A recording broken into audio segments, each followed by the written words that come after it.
Salam radiasi untuk kita semua. Om Swastiastu. Assalamualaikum warahmatullahi wabarakatuh. Salam sejahtera, shalom.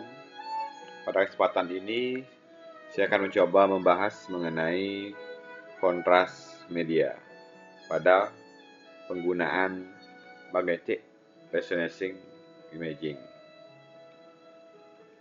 Kita langsung saja mulai.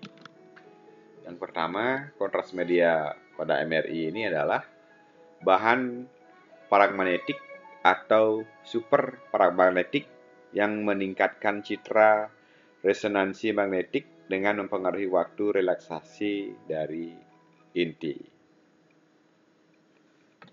Kemudian kontras media MRI ini peningkatan pencitraan yang diperoleh dari absorpsi gelombang radio oleh inti atom. Media kontras paramagnetik meliputi kompleks gadolinium seperti gadodiamid. Nah, ini merek-merek dagang yang sering kita gunakan di rumah sakit pada pemeriksaan MRI. Gadopentetic acid dan gadoteridol. Termasuk juga kompleks mangan. Kemudian ada super paramagnetik yang meliputi kompleks iron dan ferrokarbitran dan ferromoksil. Nah, di sini ada contoh gambar dari hasil MRI yang menggunakan kontras. Nah, di sini terlihat tidak nampak jelas batas-batas tegas dari entah itu massa ataupun tumor di sini. Nah, di sini setelah penggunaan kontras, nah ini terlihat penyerapan dari kontras media di sini. Nah, ini salah satu merek dagang Omniscan, ini gadodiamid injection yang digunakan pada pemeriksaan MRI. Nah, selanjutnya indikasinya ada head, ada spine, ada body. Salah satu contohnya yang di head itu ada neoplasia atau tumor, infection. Kemudian infraction, artinya tekanan darah sesaat. Ada arteri venous abnormalitis. Nah, ini ada kasus abnormal pada pembuluh arteri maupun vena. Nah, kemudian indikasi pada spine, di sini ada degenerative discus di sini, kausan atau keusangan pada diskus tulang belakang. Kemudian inflammatory lesion, neoplasia, pertumbuhan sel baru atau abnormal. Ada vascular disease, ada penyempitan pembuluh darah. Kemudian demyelination atau demyelinasi, robeknya selubung mielin pada neuron. Yang terakhir, congenital lesion. Selanjutnya indikasi pada body, ada head dan neck. Kemudian ada bronchogenetic karsinoma. Ini cancer yang diawali dari paru-paru awalnya. Nah, ini terjadi sering pada rokok. Ada akut myocardial infarction, di sini semacam serangan jantung. The breast imaging, liver dan spleen atau limpa, bowel pada atau usus, kidney, ginjal, adrenal gland atau kelenjar adrenal, pada pelvis maupun musculoskeletal system. Nah, selanjutnya kontraindikasinya di sini ada yang mutlak dan relatif. Yang pertama yang mutlak ini adalah kehamilan dan menyusui, gagal ginjal. Nah, ini kontraindikasi yang dapat terjadi. Oke, selanjutnya relatif di sini anemia, hemolitika, kemudian adanya riwayat reaksi alergi dengan bahan iodida. Nah, ini yang kontraindikasi yang dapat terjadi.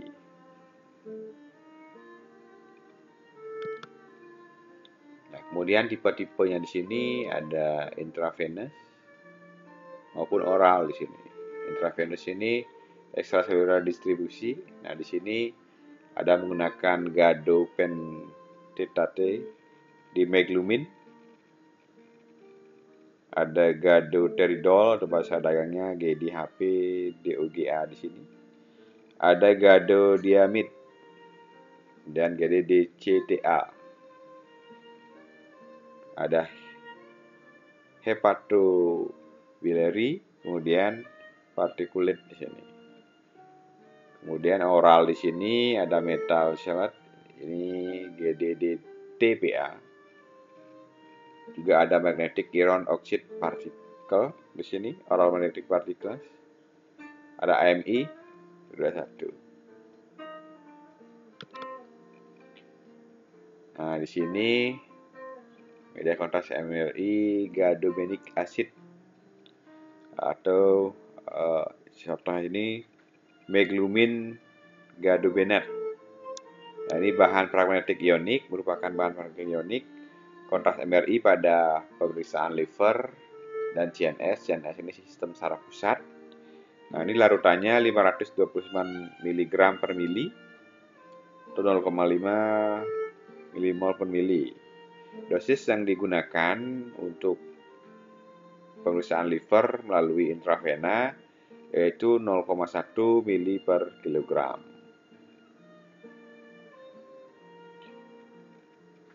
Dosis 0,2 mili per kilogram ini digunakan untuk pemeriksaan otak dan tulang belakang yang disuntikkan melalui intravena atau IV. Nah, selanjutnya gadobutrol. Di sini bahan pragmatic non-ionik. Ini adalah kontras MRI pada kepala dan tulang belakang.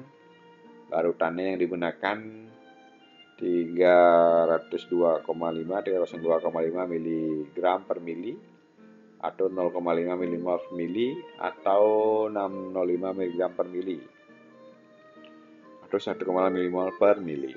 Dosis 0,1 milimol per kilogram.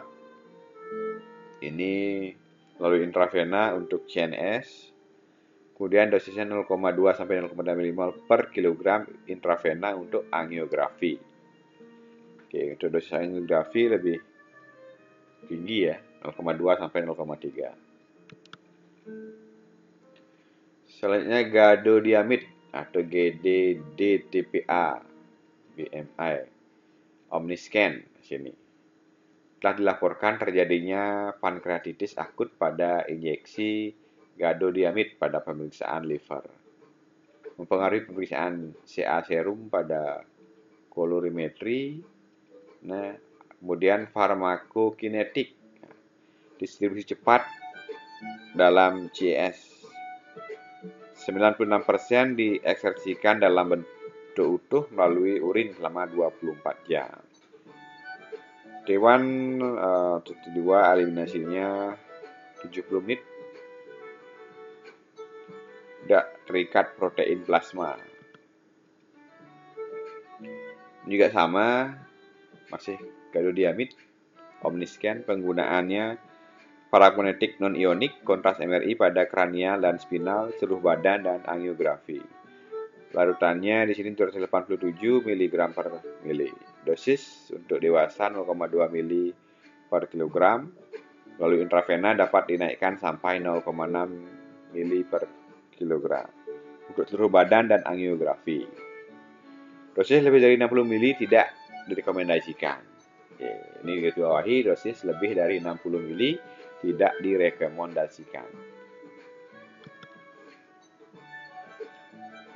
Kemudian ada meglumin gadopentetate, hanya bentuk injeksi ESO yang digunakan di sini pada sakit kepala, nausea, vomiting, gangguan sensasi panas, dingin, perasa. Ini jarang konvulsi, hipotensi, alergi, shock, paraestesi, distance, anafilaktik shock juga pernah dilaporkan terjadi di sini. Meglumin gadopentatide di sini perlu diperhatikan pasien dengan gangguan renal parah, epilepsi, hipotensi, kemudian hipersensitivitas, asma atau alergi pernapasan, mempengaruhi tes Fe dan bilirubin darah. Pada wanita menyusui tidak ada ESO, terjadinya keparahan pada miastenia gravis akut. Kemudian Meglumin gadopentatide di sini farmakokinetik, distribusi cepat dalam CS, T1 atau 2 eliminasinya 1,6 jam, tidak di metabolisme, 90% diekskresi dalam urin selama 24 jam, sejumlah kecil diekskresi di ASI.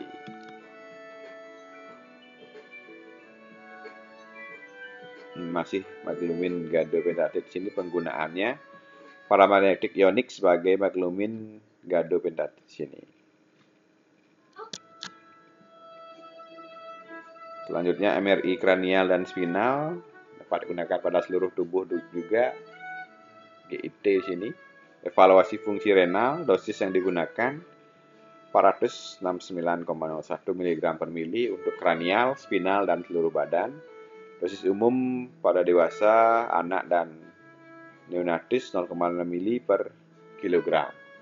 Diberikan secara oral dan rektal untuk GIT imaging, LAT 9,38 mg per mili diencerkan.